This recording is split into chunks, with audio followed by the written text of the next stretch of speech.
اعوذ باللہ من الشیطان الرجیم بسم اللہ الرحمن الرحیم نحمدہ ونصلی علی رسولہ الکریم والمہدی الموعود علیہ الصلاۃ والتسلیم اما بعد فقد قال اللہ تبارک و تعالی فی کلامہ القدیم والفرقان العظیم اعوذ باللہ من الشیطان الرجیم بسم اللہ الرحمن الرحیم من يرتد منكم عن دينه فسوف يأتي الله بقوم يحبهم ويحبونه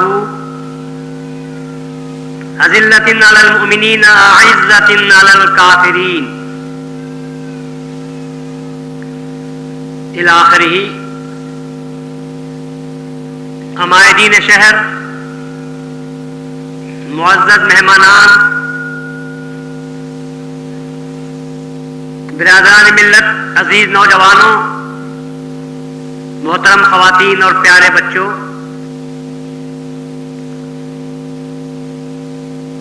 یہ انسانی سمندر سروں کا جو ٹھاٹے مار رہا ہے، اپنی عقیدت و محبت کا ثبوت پیش کرنے کے لیے جمع ہوا ہے، مگر دنیا والوں کی طرح فقط عقیدت و محبت کا ثبوت پیش کرنا نہیں چاہتا، بلکہ امام سے کچھ فیض حاصل کرنا چاہتا ہے، کچھ حاصل کرنا چاہتا ہے، اور کچھ سے میری مراد خالی باتیں لینا نہیں چاہتا، کچھ بصیرت کا درس لینا چاہتا ہے. مجلسوں میں آپ شریک ہوتے ہیں، باتوں کو آپ سن لیتے ہوں گے، سیرت کی مجلس میں آپ شریک ہوتے ہیں، بلکہ مجالس و محافل میں آپ شریک ہوتے ہیں، رسول اللہ صلی اللہ علیہ وسلم کی سیرت کو آپ سنتے ہوں گے مقررین کی زبانی، بہت ہی رنگیلے انداز میں پیش کرتے ہیں. آپ گھر چلے آتے ہیں، دوسرے دن کی زندگی میں کبھی آپ نے کوئی فرق محسوس کیا؟ کیا بات ہے، ایک مہندی کے پتے میں تو اتنا اثر ہوتا ہے کہ ہم رات کو لگاتے ہیں تو صبح میں ہاتھ رنگین نظر آتا ہے. کیا رسالت مآب صلی اللہ علیہ وسلم کے پتوں میں اتنا اثر نہیں کہ رات کو تقریر سننے کے بعد اب رات کو آ کر گھر میں سوتے ہیں اور صبح اٹھتے ہیں تو وہی اپنا پرانا سر رنگ ہے اور کوئی اثر آپ میں پیدا نہیں ہوا، کوئی اثر پیدا نہیں ہوتا. بتاؤ کہ مہندی کا پتا اچھا ہے یا رسول اللہ صلی اللہ علیہ وسلم کی سیرت کا نقش اچھا ہے؟ کتنوں نے اپنی زندگیاں بدلی. قرآن کے پڑھنے والے، خیر قرآن تو جامد ہے، ساکت ہے، رسول تو قرآن ناطق ہے. کتاب سے کبھی کسی کی زندگی نہیں بدلتی، کسی کا دل آج تک کتاب سے نہیں بدلا. دل بدلتا ہے تو دل سے بدلتا ہے. اگر کتاب سے زندگی بدلتی تو قسم خدا کی اللہ تعالیٰ رسول کو مبعوث نہ کرتا، فاران کی چوٹیوں پر قرآن کو اتار دیتا اور کہتا کہ لوگوں یہ میرا کلام ہے، جاؤ اور اس کو حاصل کرو، اور یہ میرا کلام ہے اس کو پڑھو اور اس پر جو لکھا ہے وہ اس پر عمل کرو. رسول کی ضرورت نہ ہوتی، مگر اللہ تبارک و تعالیٰ نے قرآن کو فاران کی چوٹیوں پر بحیثیت کتاب نازل نہیں کیا، بلکہ طریقے سے ہٹ کر تمام پیغمبروں کے لیے اللہ نے جو طریقہ اختیار کیا تھا اس طریقے سے ہٹ کر اللہ تبارک و تعالیٰ نے وہ طریقہ اختیار کیا جو ہماری سمجھ میں تو نہیں آتا، لیکن انسانیت کہتی ہے کہ یہی صحیح طریقہ تھا. وہ اللہ نے وہ طریقہ اختیار کیا اور یہ کہا کہ کتاب پہاڑ پر میں نازل نہیں کرتا، اگر پہاڑ پر نازل کرتا تو پہاڑ ریزہ ریزہ ہو جاتا. لو انزلنا هذا القرآن على جبل لرأيته خاشعا متصدعا من خشية الله. اگر میں اس قرآن کو پہاڑ پر نازل کرتا تو وہ قرآن ہیبت کے مارے ریزہ ریزہ ہو جاتا، چورا چورا ہو جاتا. پھر اللہ نے کیا کیا؟ اللہ نے کہا پہلے بھی ہم نے تورات کو نازل کیا تو طور پر نازل کیا تھا، انجیل کو نازل کیا تھا تو رسول اللہ عیسیٰ علیہ السلام پر نازل کیا، قلب اطہر پر نہیں۔ ابراہیم کو صحیفے دیے تو کسی مقام پر ہم نے کتابوں کی شکل میں ان کو عطا کر دی تھی، الواح کی شکل میں عطا کر دی تھی، اور یہ کہا تھا کہ جا کر ان الواح کو، ان تختیوں کو لے لیا کرو۔ مگر رسول اللہ صلی اللہ علیہ وسلم کے اللہ تبارک و تعالیٰ نے جہاں بہت سے طریقوں کو بدلا وہاں یہ طریقہ بھی بدلا کہ اللہ تبارک و تعالیٰ نے کتاب کو نازل نہیں کیا بلکہ اللہ نے رسول کے قلب اقدس پر وحی کو نازل کیا، وحی کو نازل کیا۔ اس لیے کہ اللہ نے 1,23,999 کو دیکھا کہ کتاب کو بھیجا، لوگوں نے کتابوں کو بدل دیا۔ اللہ نے کہا کتاب سے زندگی نہیں بدلی، زندگی نے کتاب کو بدل دیا۔ اللہ نے کہا اب ایسا کروں گا کہ کتاب کو دل پر نازل کروں گا اور دل سے دل بدلے جائیں گے، اور پھر دل کتاب کو نہیں بدلے گی بلکہ یہ ہوگا کہ کتاب حقیقت میں جب دل سے نہ دل پر نازل ہوگی تو وہ دل جو اس دل کے سامنے آئے گا تو وہ تبدیل ہوتا ہوا چلا جائے گا، کیونکہ دل کو متاثر کرتا ہے، ورق کتاب کا کسی دل کو متاثر نہیں کرتا۔ کتنے کتابوں کو پڑھ کر لوگ بدلے۔ کتاب سے معلومات حاصل ہوتے ہیں لوگوں، دل میں تبدیلی پیدا نہیں ہوتی۔ معلومات اکٹھے ہوتے ہیں کتابوں کے ذریعے سے، اور یہی معلومات کا اکٹھا ہونا انسان کو گمراہ بھی کر دیتا ہے۔ معلومات کا اکٹھا ہونا انسان کو گمراہ کر دیتا ہے۔ جہاں انسان میں یہ خیال پیدا ہوا کہ مجھ سے بڑھ کر آج جاننے والا کون ہے، میرے پاس جتنے معلومات ہیں اس سے بڑے معلومات اور کسی کے پاس نہیں، جس لمحے یہ خیال پیدا ہوا اس لمحے وہ گمراہ ہو کر رہ گیا، وہ اللہ سے باغی ہو کر رہ گیا۔ اللہ تعالیٰ کتاب کے ذریعے سے کسی کو باغی بنانا نہیں چاہتا تھا، اسی لیے اللہ تبارک و تعالیٰ نے رسول کے قلب اطہر پر کتاب کو نازل فرمایا۔ دل نے کتاب کو لکھوانا شروع کیا، اور لوگ لکھتے تھے، چمڑوں پر لکھتے تھے، الواح پر لکھتے تھے، چھالوں پر لکھتے تھے، لیکن سب سے زیادہ جو لکھنے والے تھے وہ دلوں پر لکھنے والے تھے، دلوں پر لکھنے والے تھے۔ پہلے دل پر لکھتے تھے، بعد میں چھالوں پر یا الواح پر لکھتے تھے۔ نتیجہ یہ ہوتا تھا کہ دل سے دل بدلتے تھے، تعلیمات سے تعلیمات بدلتے تھے۔ کتابوں کے وجہ کتابیں تو بہت بعد میں حضرت عثمان غنی رضی اللہ تعالیٰ کے زمانے میں، ان کے زمانے میں مصحف کتاب تیار ہوئی، ورنہ اس وقت تک جو قرآن تھا وہ لوگوں کے سینوں میں محفوظ تھا۔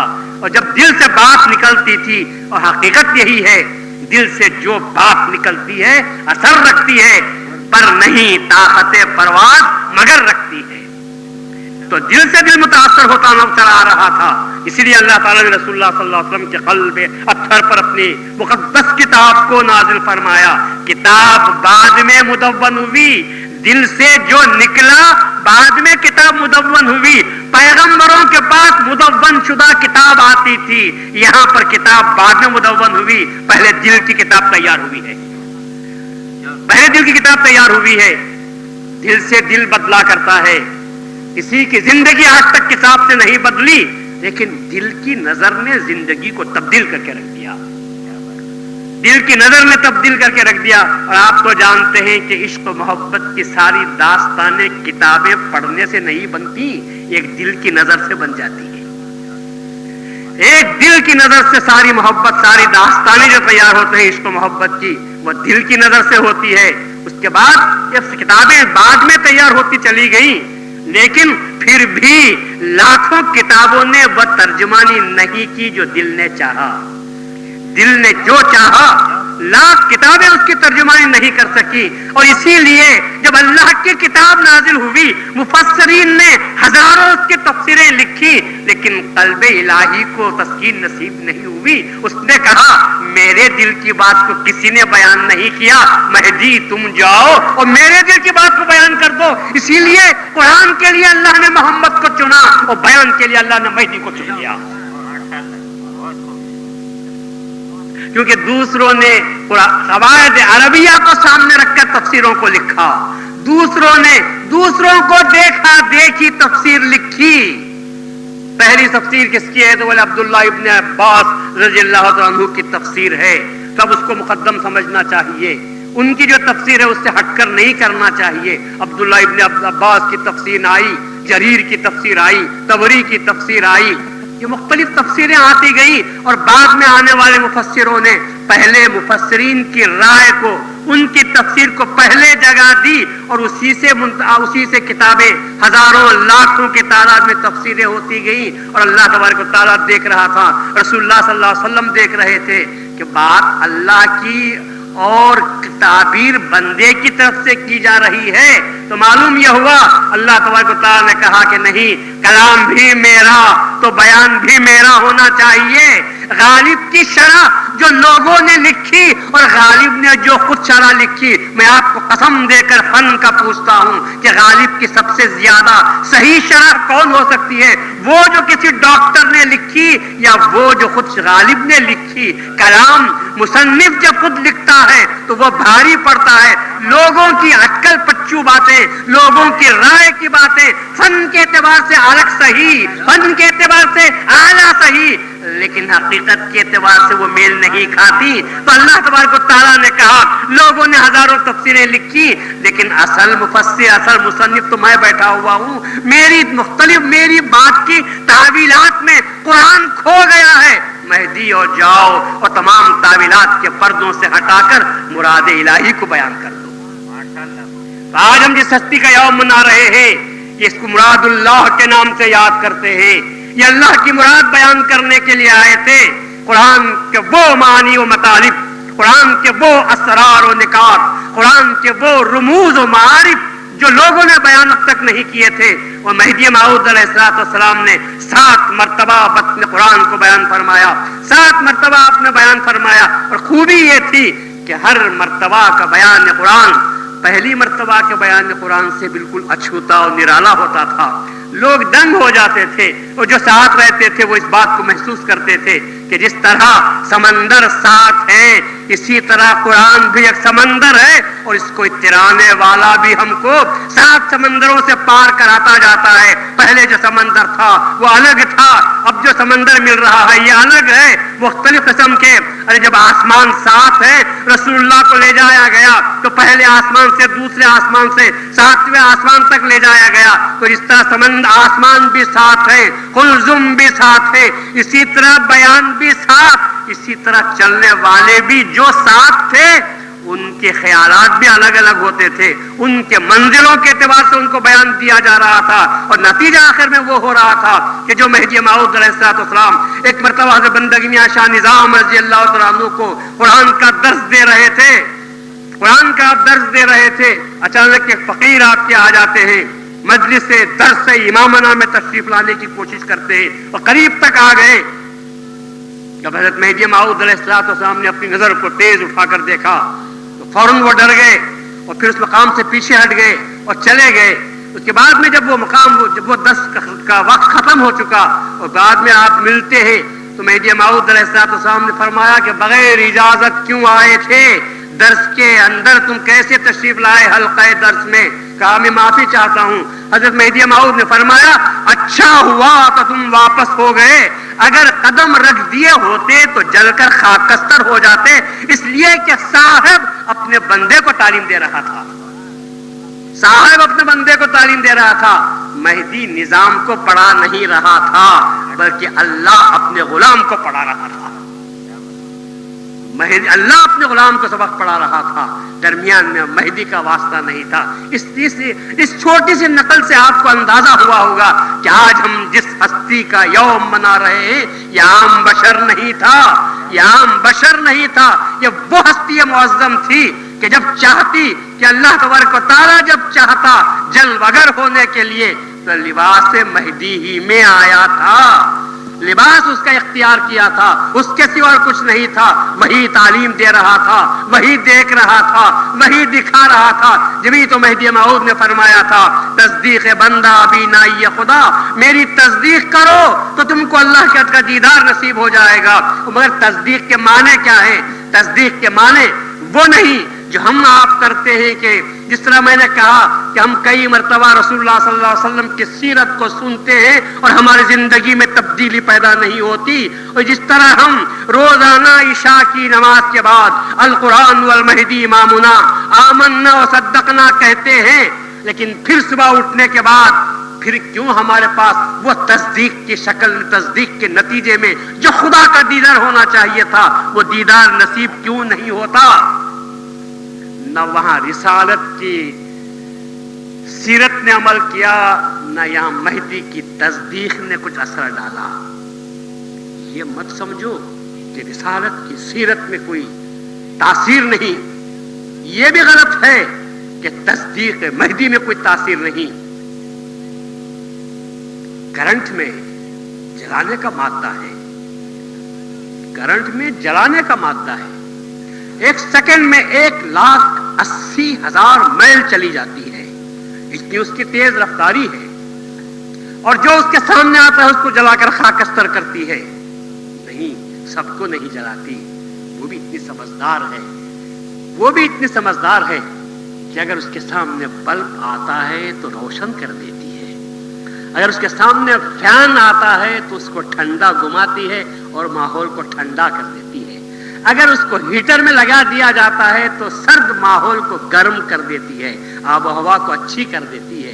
اس میں اتنا بھی اس میں سمجھ موجود ہے کہ آپ اس کو گرائنڈر میں استعمال کرتے ہیں تو آپ کی سخت چیزوں کو باریک پیس کر باریک صفوف اور آٹے کی وجہ کر دیتی ہے، وہ ہر بات کو سمجھتی ہے، اگرچہ کہ وہ کرنٹ ہے، لیکن اگر اس میں آپ بیچ میں لکڑی کو لا کر رکھ دیں تو بجلی کہتی ہے میں یہاں پر بے بس ہوں، ارے کام کی چیز لاؤ تو میں کام کر کے دکھاؤں، یہ بیکار کی چیز لاؤ گے تو اس کو میں کچھ نہیں کر سکتی۔ ہم لکڑیاں ہیں، تصدیق بجلی ہے خدا تعالیٰ کی، روشنی ہے اللہ تبارک و تعالیٰ کی، الیکٹریسٹی ہے جو ہم کو روشن کرنے کے لیے تیار ہے، بشرطے کہ آپ کے پاس بلب ہو، اور اب بلب بھی ہے لیکن بتیاں جھڑی ہوئی ہیں۔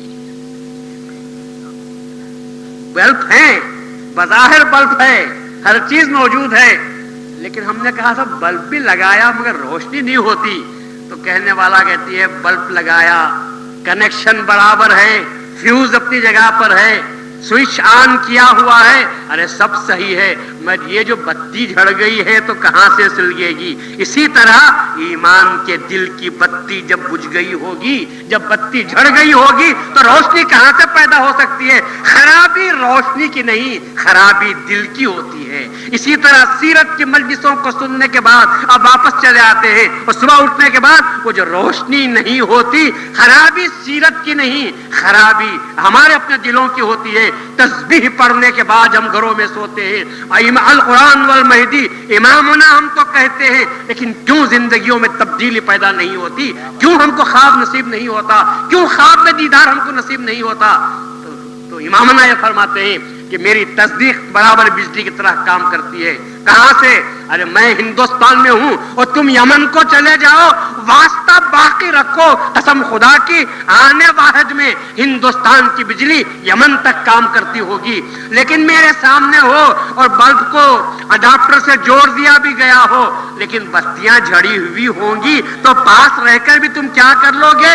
جنریٹر سے بھی لگا دیا جائے تب بھی کچھ نہیں ہوگا، بلکہ ایسا بھی ہو سکتا ہے کہ اگر تمہاری خرابی ہو جائے تو جنریٹر فیل ہو سکتا ہے، فیوز اڑ سکتا ہے۔ اسی لیے کبھی ایسا بھی ہوتا ہے بعض لوگ اپنی حرکت کے ذریعے سے اور فیوز کر دینے کے لیے تیار ہو جاتے ہیں اور گھر کی پوری روشنی کو جلا دیتے ہیں، کھمبے پر سے بھی روشنی اڑ جاتی ہے۔ غلطی اپنی ہوتی ہے، سارے محلے میں اندھیرا ہوتا ہے، کیونکہ وہ تار جو غلط جگہ پر لگنا نہیں چاہیے تھا، صحیح جگہ پر غلط جگہ پر جب لگ جاتے ہیں تو فیوز اڑ جاتا ہے۔ گھر کے کنیکشن برابر ہے مگر وہ کھمبے پر سے جب فیوز اڑ جاتا ہے تو نتیجہ یہ ہوتا ہے کہ سارے محلے میں روشنی ہوتی ہے۔ جو از قوم یکے بے دانشی کرد، جو از قوم یکے بے دانشی کرد، نہ کہرا منزل مانت نہ مہرا۔ جب پوری قوم میں سے ایک آدمی بے وقوفی کا کام کر دیتا ہے، نہ چھوٹوں کی عزت باقی رہتی ہے نہ بڑوں کی عزت باقی رہتی ہے، کسی کی عزت باقی نہیں رہتی۔ کرنے والا ایک بد اندیش، کرنے والا ایک نادان، کرنے والا ایک بیوقوف ہے. آپ اچھی طرح جانتے ہیں کہ قومی فسادات جب ہوتے رہتے ہیں, جب پوری قوم لڑنے کے لیے جبھی جاتی ہے, ایک بیوقوف کی حرکت, چھوٹی سی حرکت کی وجہ سے کہیں دکان پر لین دین کے بارے میں جھگڑا ہوا, معمولی سائیکل کی دکان پر جھگڑا ہوتا ہے, اس کے بعد ہم دیکھتے ہیں کہ سارے گھر جلنے لگتے ہیں, محلوں میں آگ لگتی ہے, شہروں تک آگ پھیلتی ہے. بے وقوفی ایک نادان حرکت کرتا ہے, نتیجہ ساری سب کو بھگتنا پڑتا ہے. اسی طرح ایک ایک غلطی, ایک ساعت کی غلطی ہوتی ہے کبھی تو صدیوں اس کی سزا بھگتنی پڑتی ہے, صدیوں سزا اس کی بھگتنی پڑتی ہے. ایک ہی وقت کی غلطی تھی, لیکن ایک ساعت کی وہ غلطی ہوتی ہے, ساعت کی غلطی ہوتی ہے, لیکن صدیوں تک اس کی سزا پوری قوم کو بھگتنا پڑتا ہے. حضرت مہدی موعود علیہ السلام کی تصدیق میں آج بھی وہ بات موجود ہے. مہدی موعود نے فرمایا کہ تم میں طلب پیدا کرو, طلب پیدا کرو, طلب پیدا کرو, پھر دیکھو تصدیق کر رنگ کیسے آتا ہے. اور جو مہندی کی مثال میں نے دی تو ابھی اپنی جگہ پر صادق آتی ہے کہ مہندی کے میں رنگ تو بنتا ہے, لیکن لوگوں مہندی کے درخت سے پتوں کو توڑ کر لاؤ اور ہتھیلی پر چپکا کر تیل کے ذریعے سے سو جاؤ اور صبح اٹھو تو کیا رنگ اس میں پیدا ہو سکتا ہے؟ پیدا نہیں ہوگا, رنگ نہیں آئے گا. ہے تو پتا مہندی کا, مہندی یہ کہتی ہے کہ مجھ میں جو خوبی ہے وہ رنگ میں تم کو دیتی ہوں, مگر کب؟ جبکہ مجھے تم گھسو اچھی طرح, پتھر پر رگڑو, جتنا زیادہ گھسو گے اتنا زیادہ رنگ دینے کے لیے میں تیار ہوں. پتوں کو چپکا لو گے کچھ نہیں, تصدیق مہدی کو چپکا لو گے تو کچھ اثر نہ ہوگا. تصدیق مہدی کو گھستے جاؤ اور پھر دیکھو کہ کیا عرفانی اور نورانی رنگ پیدا ہوتا ہے. اور اسی گھسنے کو ہم اعمال کے نام سے یاد کرتے ہیں, اسی گھسنے کو ہم طلب کے نام سے یاد کرتے ہیں. آپ کو معلوم ہوگا کہ حضرت میاں شیخ علائی رحمۃ اللہ علیہ یا حضرت بندگی میاں سید محمود سید علی خاتون مرشدین رضی اللہ تعالیٰ عنہ یا حضرت عبداللہ خان نیازی, اختلافات ہیں کہ وہ جب بادشاہ کے دربار میں گئے, حکم جب بلایا گیا تھا دربار میں آپ کو, ہم نے مہدویت نے کبھی دربار شاہی میں بھی جھکنا پسند نہیں کیا. مہدویت اس قدر بے باک ہوتی ہے, مہدویت اس قدر دلیر ہوتی ہے کہ کبھی اس نے بادشاہوں کی بادشاہت کو اپنی نظر اپنے سامنے رکھا, کبھی اس کی نظروں کو اس نے خیرہ نہیں کیا, بلکہ وہ لوگ اور تھے جو ان کے سامنے سروں کو اپنے جھکاتے تھے, جو فرشی جھرام جھک کر ہی نہیں بلکہ ان کو قدم بوسیاں تک کیا کرتے تھے, بلکہ ان کے لیے سجدہ تحیت کو جائز رکھا تھا اور یہ کہا تھا کہ بادشاہ ذل اللہ ہوتا ہے, اللہ کا سایہ ہوتا ہے, اس کے سامنے سجدہ کرنا جائز ہے. یہ اسلام کے ماننے والے علماء کا یہ فتویٰ ہوا کرتا تھا. اور ایسے فتووں کے زمانے میں جبکہ بادشاہوں کو خدا کا مقام دیا گیا تھا, مہدی موعود علیہ السلام کے ماننے والے اور فقراء بے نوا جب اس دربار میں پہنچتے ہیں اور کہنے والے یہ کہتے ہیں کہ یہ سلطان ذل اللہ کھڑے ہوئے ہیں آگے, یہ پہلی منزل ہے, یہاں پر تم کو سجدہ کرنا ہوگا, یہاں پر تم کو جھکنا ہوگا. تو وہ مہدوی فقیر بے ساختہ کہتے ہیں کہ ہم طریقہ جانتے ہیں سلام کرنے کا, ہم کو رسول اللہ نے طریقہ سلام کرنے کا سکھایا ہے اور ہم اچھے طریقے سے جانتے ہیں, آگے بڑھو. اور تیسری مرتبہ جب کہا کہ یہ ذل اللہ سامنے کھڑے ہوئے ہیں, سجدہ تحیت بجا لاؤ, تو بے ساختہ زبان سے کہا سنت رسول اللہ ہے, اے اکبر السلام علیکم. یہ ہمت کہاں سے پیدا ہوئی؟ یہ ہمت کہاں سے پیدا ہوئی؟ علماء نے بادشاہ کو دیکھا اور کہا دیکھا ہم نہ کہتے تھے کہ یہ بڑے ظالم ہوتے ہیں, ان کے پاس تکبر ہے, ان کے پاس بڑائی ہے, یہ کسی کو خاطر میں نہیں لاتے. ممکن ہے کہ جب ان کی قوت بڑھ جائے گی تو آپ کی سلطنت کا ڈنک آپ کی سلطنت کو تاراج کر کے رکھ دیں گے, اس لیے ان کا قلع قمع کرنا چاہیے, ان کو تاراج کرنا چاہیے. بادشاہ نے کہا کہ ٹھیک ہے, لیکن اللہ تبارک و تعالیٰ نے وہ منظر دکھا دیا. اللہ نے جو قرآن میں کہا تھا ان العزت للہ, عزت ہے تو کس کے لیے؟ اللہ کے لیے. ولی رسول ہی, رسول کے لیے، وللمومنین ایمان لانے والوں کے لیے عزت ہے۔ اکبر بادشاہ نہ اللہ تھا، نہ رسول تھا، نہ مومن تھا، اس کے لیے عزت کہاں سے پیدا ہو سکتی تھی؟ پر علماء نے ان سے کہا کہ سجدہ کرو، انہوں نے انکار کر دیا، اور قدرت اپنا کام کر رہی تھی۔ بادشاہ کی نظر جیسے ہی پڑی، بادشاہ اپنے مقام پر بیٹھ نہ سکا۔ کہتے ہیں کہ ہاتھ میں لیمو تھا، لیمو کو اچھالا اور اس کو پکڑنے کے بہانے اٹھ کر تعظیم دے دی۔ ایک فقیر کی تعظیم اٹھ کر تعظیم دے دی۔ گویا قرآن کا فرمان کتنا سچا ثابت ہوا کہ ایمان عزت ہے اللہ اس کے رسول کے لیے اور ایمان والوں کے لیے ہے۔ بادشاہ اپنے مقام پر بیٹھ نہ سکا، اس کا جلال و جبروت کے ساتھ اس کو اٹھنا پڑا، اور حضرت کی تعظیم اس نے کرنی پڑی، اور تعظیم کر گیا۔ دیکھ لیا، سب لوگوں نے دیکھا۔ لوگ یہ سمجھتے ہیں مرد مومن تو مصیبتیں اور آفتیں آتی ہیں، وہ آفتیں اس کو پگھلا کر رکھ دیں گی، مگر یاد رکھو زمانے نے وہ آگ ابھی تیار نہیں کی جو کسی مومن کو پگھلا کر رکھ دے۔ مومن کا مادہ وہ ٹیسٹڈ ہوا کرتا ہے، کیا ابھی کوئی آگ ایسی دنیا نے پیدا نہیں کی۔ اور میں یہ کہہ رہا ہوں تو فقط اپنی فن تقریر کی یا لسانی قوت کے ذریعے سے میں یہ بات نہیں کر رہا ہوں۔ نمرود و ابراہیم کا واقعہ تو آپ جانتے ہیں، کیا نمرود کی آگ نے ابراہیم کو جو پگھلانے کی کوشش کی، جلانے کی کوشش تو بہت ہوئی، پگھلانے کی جو کوشش کی، کیا ابراہیم علیہ السلام کا یہ جسم جو گوشت خون کا بنا ہوا تھا، کیا وہ اس کو پگھلا سکا؟ کیا وہ آگ اس کو پگھلا سکی؟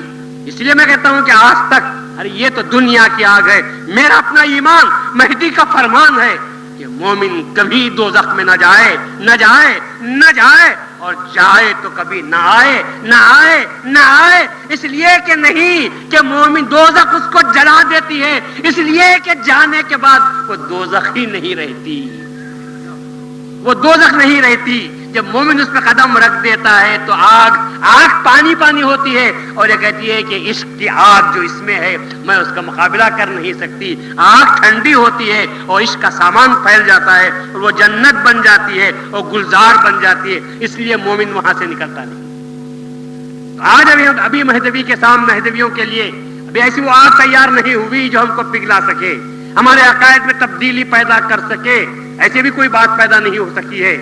لوگ اگرچہ کہ امتحان لینے کی پوری کوشش کرتے ہیں، لیکن امتحان لیا کریں، امتحان لینے سے اعضاء مزمحل نہیں ہوتے، امتحان لینے سے انسان کے فکر میں کبھی بھی تردد پیدا نہیں ہوتا، امتحان و آزمائش کے چکر میں ڈالنے سے کبھی بھی ایسا نہیں ہوتا کہ آپ تنزل کی طرف جاتے رہتے ہوں، بلکہ ہمیشہ آزمائش کی چکی میں جب بھی ڈالا جاتا ہے انسان کا ایمان نکھرتا ہے۔ اور حقیقت یہی ہے، اللہ کبھی کبھی خود چاہتا ہے، اللہ خود یہ چاہتا ہے کہ ذرا آزمائشوں کا چکر میں ڈال دیا جائے، تاکہ ہمارا جو میٹل ہے وہ لوگوں کو معلوم ہو سکے کہ ہم کس معیار کے ہیں، ہم کس مادے کے بنے ہوئے ہیں۔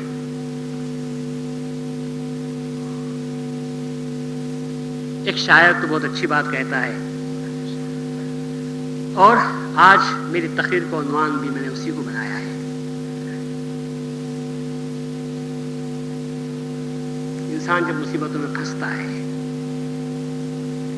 سفر سمندر میں ہو رہا ہے، کشتی بھنور میں آ جاتی ہے، چکر کھاتی رہتی ہے، لوگ ہنستے ہیں، چلو چکر میں کشتی آ گئی، گھوم رہی ہے، اب کشتی کا خاتمہ ہوگا، اب کشتی ٹوٹے گی، اب کشتی ڈوبے گی، یہ دنیا کہتی رہتی ہے، مزہ لیتی ہے، تماشا دیکھتی ہے، نظارہ ان کے واسطے پیدا ہو چکا ہے جو ان کو خوش کر سکتا ہے۔ اس نظارے کو دیکھنے کے لیے دعوت نظارہ بھی دیا جاتا ہے، اور لوگ سب جمع ہو کر دیکھتے ہیں کہ کیا ہو رہا ہے، اور اس کے بعد دن گنتے ہیں کہ اب کشتی ڈوبی، اب تختے ٹوٹے، اب کشتی ہچکولے کھا رہی ہے، بھنور میں کشتی پھنسی ہوئی ہے۔ لیکن جو کشتی کے اندر بیٹھا ہوا ہے وہ کہتا ہے نادانو، تم نے بات کو الٹ کے رکھ دیا، تم نے بات کو الٹ کے رکھ دیا. طوفان کر رہا تھا میرے عزم کا طواف، طوفان کر رہا تھا میرے عزم کا طواف. دنیا سمجھ رہی ہے کہ کشتی بھنور میں ہے، دنیا یہ سمجھتی ہے کہ میری کشتی بھنور میں ہے، اور میں یہ کہتا ہوں کہ طوفان میرے عزم و ارادے کا امتحان لے رہا ہے. نہیں، وہ مجھے سلام کر رہا ہے، طواف کرتے ہوئے کہہ رہا ہے کہ سب کو ڈبو سکتا ہوں، تجھے ڈبا نہیں سکتا. طوفان تو میرا طواف کر رہا ہے، میرے اطراف پھر رہا ہے، میری کشتی کے اطراف طوفان پھرتا ہے. لیکن نادان دنیا یہ سمجھ رہی ہے کہ کشتی بھنور میں آ گئی ہے. نادان، کشتی بھنور میں نہیں آئی، طوفان میرے عزم کا طواف کر رہا ہے. ہر مرد مومن نے اپنے زمانے میں رسول اللہ صلی اللہ علیہ وسلم کیا طائف میں موجود تھے تو کیا آپ یہ کہہ سکتے ہیں کہ وہ طوفان رسول اللہ کو گھیرے ہوئے تھا؟ میرا اپنا ایمان تو یہ ہے، رسول اللہ کہہ رہے تھے کہ تم سمجھتے ہو کہ میں اطراف میں گھرا ہوا ہوں، نہیں، یہ پتھروں کا طوفان میرے عزم کا طواف کر رہا تھا. میں تو کہتا ہوں طائف کے پتھروں نے اللہ سے دعا مانگی ہوگی کہ ہم ظالموں کی صحبت میں رہ کر بدقسمت ہو گئے ہیں، اے اللہ ہم کو موقع عطا فرما کہ رسول کے بدن سے ہم مست ہو جائیں. وہ جو پتھر تھے جو طائف کے میدان میں رسول اللہ صلی اللہ علیہ وسلم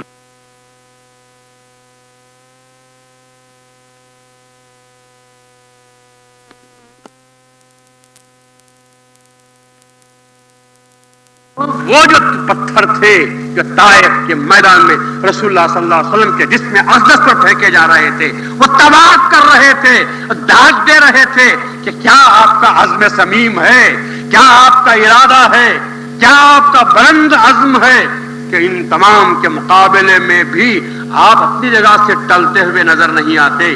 بات کرنے کے رسول اللہ صلی اللہ علیہ وسلم جب طائف کو جاتے ہیں، بڑے بڑے سرداروں سے ملنے کی کوشش کی، انہوں نے کہا کہ ہم آپ سے بات کرنا نہیں چاہتے. انہوں نے کہا ہم آپ سے بات کرنا نہیں چاہتے، آپ کیوں خواہ ہم سے بات کرنے کے لیے آئے ہیں؟ رسول نے کہا کہ میں آپ سے دو جملے سنانا چاہتا ہوں. انہوں نے کہا کہ تم جو سنانا چاہتے ہو ہم کو کہہ دیتے ہیں، ہم تمہاری بات سننے کے لیے تیار نہیں، اس لیے کہ تم جو کہتے ہو اگر غلط ہے تو ہم اپنا وقت برباد کرنا نہیں چاہتے. تم جو کہتے ہو وہ غلط ہے، ہم اپنا وقت برباد کرنا نہیں چاہتے، اور تم جو کہتے ہو وہ سچا ہے، ہم اپنے مذہب کو چھوڑنا نہیں چاہتے. تو اب بات کرنے سے فائدہ کیا ہے؟ رسول اللہ صلی اللہ علیہ وسلم باہر نکلتے ہیں تو لونڈوں کو، اوباشوں کو حکم دیا جاتا ہے کہ رسول اللہ صلی اللہ علیہ وسلم پر پتھر برسائے جائیں، اور اس قدر پتھر برساتے ہیں کہ رسول اللہ صلی اللہ علیہ وسلم کا پورا بدن لہو لہان ہو جاتا ہے. لوگ یہ کہتے ہیں کہ رسول اللہ صلی اللہ علیہ وسلم کا بدن لہو لہان ہوا، پتھر برسائے گئے. اور میں یہ کہتا ہوں کہ ایک معمار، ایک انجینئر، ایک کام کرنے والا بلڈر جب عمارت کو بناتا ہے اسے اینٹوں کی ضرورت نہیں ہوتی، اسے پتھروں کی ضرورت نہیں ہوتی. وہ کہاں آرڈر دینے کے لیے جائے گا؟ رسول اللہ نے کہا چلو طائف کے میدان میں مجھے پتھر مل جائیں گے، انہی پتھروں پر اسلام کی عمارت کو بنانے کے لیے تیار ہوں. تو رسول اللہ صلی اللہ علیہ وسلم نے ان طائف پہ ملے ہوئے پتھروں کو جمع کیا، اس لیے کہ آپ بلڈر تھے، اسلام کی عمارت کو بنانے والے تھے، اور اس کے لیے گارا گچی کی ضرورت تھی. تو اب اندازہ لگاؤ کہ جن پتھروں میں رسول اللہ صلی اللہ علیہ وسلم کا مقدس لہو لگ گیا ہوگا، اس کی پر جو عمارت تیار کی ہوگی، اس عمارت کی بلندی، اس عمارت کی مضبوطی کی ضمانت اور کون دے سکتا ہے؟ خون رسول ضمانت دیتا ہے. میں ضامن ہوں کہ آپ کی یہ عمارت قیامت تک باقی رہے گی. خون رسول گواہی دے رہا ہے. سیمنٹ اور پانی ہوتا تو وہ زلزلے کا بھی شکار ہو سکتے، لیکن خون رسول نے کہا کہ نہیں، یہ قیامت تک باقی رہے گا. اور رسول اللہ نے اعلان کیا اسی وقت اعلان کر دیا، آج نہیں تو کل. جب لوگوں نے کہا ان کے واسطے بد دعا کیجئے، تو وہ جس پتھروں پر خون رسول تھا جو قیامت تک کی ضمانت دینے والا تھا، وہ رسول ان لوگوں کے لیے بد دعا کیسے دے سکتا تھا؟ رسول اللہ صلی اللہ علیہ وسلم نے کہا کہ نہیں، اللہم اہد قومی، اے اللہ میری اس قوم کو ہدایت ہدایت دے، ان لوگوں کو ہدایت دے۔ یہ مجھ پر اس لیے پتھر برسا رہے ہیں کہ یہ مجھے نہیں جانتے، اگر یہ مجھے جانے ہوتے تو کبھی مجھے پتھر نہ برساتے۔ یہ میری حقیقت سے ناواقف ہیں، یہ نادان ہیں تو کیا میں بھی نادان ہو گیا ہوں؟ یہ نادان ہے کہ میں بھی نادان ہو جاؤں؟ یہ پتھر پھینکتے ہیں تو کیا میں بد دعا کے تیر ان پر چلاؤں؟ میں تو دعا کا تیر چلاتا ہوں۔ اور عنقریب لوگوں نے دیکھ لیا کہ طائف بھی مسلمان ہوا اور آنے والے بھی پورے مسلمان ہو گئے، اور ایسے مسلمان ہوئے کہ رسول اللہ نے کہا اب قیامت تک جزیرۃ العرب میں پھر کوئی مشرک داخل نہ ہو سکے گا، یہاں تک کہ دجال بھی مکہ اور مدینے میں جا نہ سکے گا، وہ جو ساری دنیا کو اپنے فتنے کے لپیٹ میں لے لے گا مت جا نہ سکے گا۔ تو وہ رسول اللہ صلی اللہ علیہ وسلم نے وہی جو کہا تھا کہ نہیں، تم یہ سمجھتے ہو کہ میری کشتی بھنور میں ہے، حقیقت یہ ہے کہ طائف کا چپا چپا پتھر پتھر میرا طواف کرتا ہوا مجھے داد دے رہا ہے کہ آپ کا مقام کیا ہے۔ حضرت مہدی موعود علیہ السلام جب سفر کے لیے حج کے لیے تشریف لے گئے، آپ جس جہاز میں تشریف فرما تھے وہاں بھی بگولے کی کیفیت پیدا ہوئی تھی، وہاں بھی کشتی بھنور میں آ چکی تھی، وہاں بھی کشتی غوطہ کھانے کے لیے تیار ہو رہی تھی، سب لوگوں میں بھگدڑ مچ گئی تھی۔ سبوں نے آ کر حضرت مہدی موعود علیہ السلام سے کہا کہ آپ جہاز ڈوبنے کے قریب ہے، بہت بڑا طوفان آ چکا ہے، آپ اللہ سے دعا کیجئے۔ مہدی موعود علیہ السلام اللہ تعالیٰ کے ذکر میں بیٹھے ہوئے ہیں، صحابہ بھی آپ کے برابر ذکر میں ہیں۔ جب لوگوں نے صحابہ نے بات سنی تو وہ بھی گھبرائے اور مہدی موعود علیہ السلام کے سامنے آ کر کہا کہ صاحب اب کچھ ہی دیر میں جہاز ڈوبنے والا ہے، زبردست طوفان آ گیا ہے، اللہ کی طرف سے اعلان کر دیا گیا ہے کہ اب صرف خدا ہی بچا سکتا ہے، آپ اس کو بچائیے۔ لوگوں نے سمجھا کہ کشتی بھنور میں ہے، تو مہدی موعود نے فرمایا کہ نہیں، ایسا نہیں ہے، بلکہ ایک مچھلی بندے کا طواف کرنے کے لیے آئی ہوئی ہے۔ وہ جو یونس علیہ السلام کی مچھلی تھی، مچھلی جس نے یونس کو کھایا تھا، اس نے اللہ تبارک و تعالیٰ سے دعا کی تھی کہ وہ جس ہستی کے آنے کا تو وعدہ کر رہا ہے مجھے اس کے دیدار سے مشرف فرما، تو وہ مچھلی مہدی موعود کے دیدار کے لیے آ گئی تھی۔ لوگ سمجھ رہے تھے کہ کشتی بھنور میں ہے، اور مہدی کہہ رہا تھا مچھلی دیدار میں ہے، مچھلی دیدار کے لیے آئی ہوئی ہے۔ اور جب آپ حضرت مہدی موعود علیہ السلام تشریف لائے اور فقط کھڑے ہو کر ڈیک پر، عرشے پر کھڑے ہو کر آپ نے اپنے دیدار سے جلوہ دکھا دیا، اور کشتی نے سر کو اوپر اٹھایا مچھلی نے، اور مہدی موعود کا دیدار کر لیا، تو پھر وہ خاموشی سے چلی گئی۔ وہ طوفان کیا ہو گیا؟ لوگوں، طوفان ہمیشہ طوفان نہیں ہوتا، کبھی کبھی تو طوفان تم کو تمہارا طواف کرنے کے لیے آتا ہے، تمہارے عزم کا طواف کرنے کے لیے آتا ہے، تمہارے داد دینے کے لیے آتا ہے۔ یہ سارے ہنگامے جو برپا ہوتے ہیں یہ فقط دشمنی کی خاطر نہیں، یہ تمہارے کو سلام کرنے کے لیے آتے ہیں کہ صاحب تمہاری ہمتوں کی ہم داد دیتے ہیں، تم کو تو جس طرح کعبے کا طواف کرتے ہیں تو یہ طوفان تمہارا طواف کرتے ہیں، یہ تمہارا طواف کرتے ہیں۔ تم کو ان کا جواب سلام کے ذریعے سے دینا چاہیے۔ برائی کا جواب برائی سے جہالت کی بات، برائی کا جواب بھلائی سے اسلام کی بات، برائی کا جواب بھلائی سے مہدویت کی بات۔ ہمیشہ ہر مسلمان کبھی برائی کا جواب برائی سے نہیں دیتا۔ ادرؤ السیئۃ بالحسنہ، برائی کو دور کرو تو اچھائی سے دور کرو، برائی کو برائی سے کیسے دور کیا جا سکتا ہے؟ پھر تم میں اور میں برے میں فرق کیا رہا؟ کیا فرق رہا؟ اور اکثر دیکھو آپ، ایک آدمی راستے سے جا رہا ہے، آپ کے دل میں خرابی پیدا ہو گئی، کہا کہ نہیں، یہ سفید کپڑے پہن کر جا رہا ہے اور ہمارے کپڑے اچھے نہیں، ہماری بستی میں یہ پاک اور سفید کپڑے پہن کر کیسے آ گیا یہ شخص؟ پھر اس کو داغدار کرنا چاہیے، اس کو داغدار کرنا چاہیے تاکہ یہ بھی ہماری طرح ہو جائے۔ اس کے بعد اس نے کچھ نہیں ملا، بازو گوبر پڑا ہوا تھا، گوبر پڑا ہوا تھا۔ اس نے کہا کہ گوبر کو اگر ماروں لوچا تو اس کے کپڑے بھی خراب ہو جائیں گے،